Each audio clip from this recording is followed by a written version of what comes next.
The Canucks at the 20-game mark are a comfortable 13-6-1, good for 27 points, second in the Western Conference and fifth in the overall standings. The Nucks are a decent 5-3-1 at home, but surprisingly are a solid 8-3 on the road. Yeah, many of which were against the Albertan teams, I hear ya. But nonetheless, the Canucks have exceeded my expectations so far. Unfortunately, we just lost hammer to injury against the Ducks, so this next stretch is going to show what the team is made of. I'm particularly looking forward to the long series of games against all Eastern teams coming up. It'll be a good break from the gritty, tight-checking Western play. The Canucks play the Devils at home on the 25th. Then a few days later, they consecutively play the Red Wings, Capitals, Penguins, Leafs, Senators, and Canadiens, all as the visitors. Lastly, finishing off the war against the East at home versus the Rangers on December 13th. Aside from the good start to the season, it's great to see the farm system working at full steam to produce talent right now. The forward and goaltending prospect depth is remarkable compared to what it looked like 2 to 3 years ago. The defensive prospect depth still being a bit suspect, but the Canucks are experiencing success at all levels right now.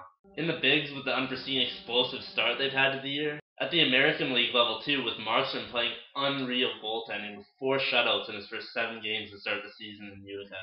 And even Dane Fox and the K-Wings this year are doing well, making a statement holding the 3rd spot in their division. It's good to see Hank and Dank have a bounce back from their subpar year now that they have a true finisher on their wing in Raden Verbata. Some may consider this a stretch, but I even consider Raden Verbata to be almost like a Datsuk light.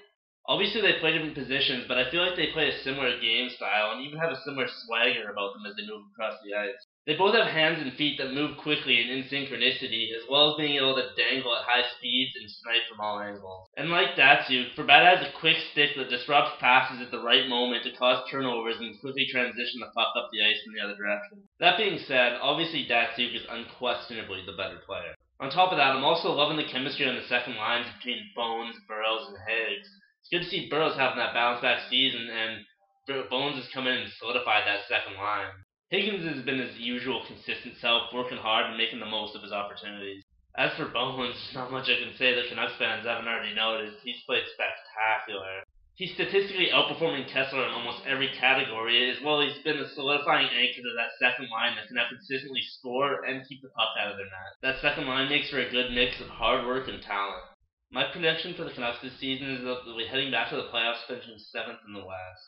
They've played tremendous so far this season, minus a few games they didn't show up for at all, but I don't see this level of success continuing throughout the season. My prediction is the team will slowly drop in the rankings throughout the middle half of the season and plateau in the 4th quarter of the season, leaving just barely in a playoff spot. That being said, if this team can make it into the playoffs and better than a wildcard position, and maybe even make it out of the first round, then this year has been a pretty good success.